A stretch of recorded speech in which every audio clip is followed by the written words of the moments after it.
దేవుడు ఎక్కడున్నా దేవుడే. అది పాకిస్తాన్లో అయినా భారత్లో అయినా. పాకిస్తాన్లో హిందూ దేవుళ్లను పూజించటం కాదు కదా, కనీసం గౌరవం కూడా ఇవ్వరు.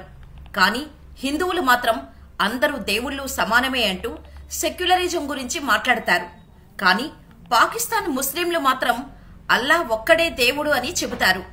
దాన్నే గట్టిగా నమ్ముతారు. అసలు హిందువులు పూజించేవారు అసలు దేవుళ్లే కాదు అంటారు. అనడమేంటి, దాన్నే గట్టిగా నమ్మేస్తారు. ఆ నమ్మకంతోనే పురాతన శివాలయాన్ని కూల్చేసి ఆ స్థానంలో మాంసం కొట్టు నిర్మించాలని చూశారు. దేవుడు చూస్తూ ఊరుకుంటాడా? తగిన బుద్ధి చెప్పాడు.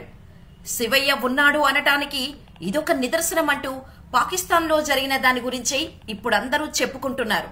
ఇంతకీ అక్కడ ఏం జరిగిందో తెలుసుకుందాం రండి. కరాచీలోని ఓ మార్కెట్లో పురాతన శివాలయం ఉంది. ఆ దేవాలయంపై ఓ బిల్డర్ కన్ను పడింది. అక్కడ ఉన్న శివాలయాన్ని తీసేసి మాంసం వ్యాపారం చేయటానికి షాపును ఏర్పాటు చేయాలని అనుకున్నాడు. ప్రభుత్వ అనుమతి తీసుకొని ఆలయాన్ని కూల్చివేయటానికి అన్ని ఏర్పాట్లు చేసుకున్నాడు కూడా. ఇలా ప్రభుత్వ అనుమతి వచ్చింది. వెంటనే శివాలయాన్ని జేసీబీతో ఆలయాన్ని కూల్చటం మొదలుపెట్టేశాడు. గుడి చుట్టూ ఉన్న గోడలను కూల్చేశారు. ప్రధాన శిఖరాన్ని కూల్చేద్దాం అని జేసీబీ ముందుకు వెళ్ళింది. ఇక్కడే ఆ పరమేశ్వరుడు తన మహిమను చూపించటం మొదలుపెట్టాడు. ఆలయ శిఖరాన్ని కూల్చడం కోసం వెళ్తున్న జేసీబీ ఒక్కసారిగా ఆగిపోయింది. ఎంత ప్రయత్నించినా పని చేయలేదు. ఇంకా లాభం లేదు అనుకున్న బిల్డర్ మరొక జేసీబీని తెప్పించాడు.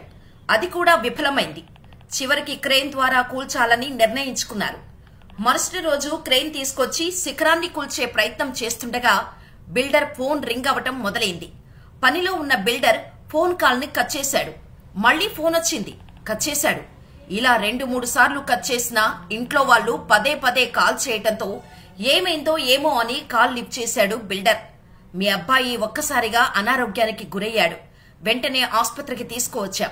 ప్రస్తుతం చికిత్స పొందుతున్నాడు. మీరు వెంటనే ఆస్పత్రికి రండి అని ఫోన్ పెట్టేశారు. అప్రమత్తమైన బిల్డర్ పని నిలిపివేసి ఆస్పత్రికి పరిగెత్తాడు. అక్కడ డాక్టర్లు పరిస్థితి విషమంగా ఉందని చెప్పారు. వైద్యులు బిల్డర్ కొడుకును రక్షించడం కోసం ప్రయత్నిస్తూనే ఉన్నారు. కానీ ఏ ప్రయత్నం కూడా ఫలించటం లేదు. అసలు తనకు వచ్చిన వ్యాధి ఏమిటో కూడా డాక్టర్లు కనిపెట్టలేకపోయారు. బిల్డర్కు కూడా ఏం అర్థం కాలేదు.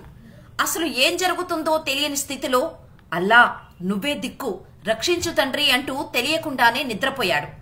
ఇలా నిద్రలో ఉన్న బిల్డర్కి ఆ ముక్కంటి కలలో దర్శనమిచ్చి తన ఆలయాన్ని కూల్చే ప్రయత్నానికి శిక్షగా తన కుమారుడు బాధపడుతున్నాడని, ఆలయాన్ని తిరిగి పునర్నిర్మిస్తే తన కొడుకు కోలుకుంటాడని చెప్పటంతో బిల్డర్ తను చేసిన తప్పును తెలుసుకున్నాడు.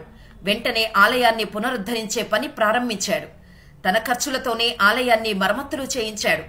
ఇదంతా జరిగిన కొన్ని రోజుల్లోనే అతని కుమారుడు పూర్తిగా కోలుకొని ఇంటికి వచ్చాడు.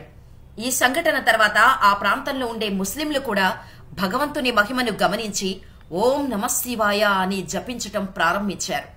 భిన్న మతాలలో భగవంతుని శక్తిని మతాలకు మించిన స్థానం ఉందనే నిజాన్ని వారు గ్రహించారు. ఇదిలా ఉంటే పాకిస్తాన్లో హిందూ దేవాలయాలపై దాడులు జరగటం అనేది చాలా సంవత్సరాలుగా ఉన్న ఒక సమస్య. అక్కడ హిందువుల జనాభా చాలా తక్కువగా ఉంది. అందుకే అక్కడ ఉన్న హిందువులు మతపరమైన వివక్షను, హింసను ఎదుర్కొంటూ ఉంటారు. పాకిస్తాన్ సుప్రీంకోర్టు హిందూ ఆలయాల విధ్వంసం, దాడులను తీవ్రంగా పరిగణించి ఆలయాలపై దాడులు చేసేవారిని పోలీసులు అరెస్ట్ చేయాలని, మరమ్మతులు చేపట్టాలని ఆదేశించినప్పటికీ పాకిస్తాన్లో హిందూ దేవాలయాలపై దాడులు ఇప్పటికీ జరుగుతూనే ఉన్నాయి. అక్కడి ప్రభుత్వం కూడా చూసి చూడనట్టు ప్రవర్తిస్తోంది.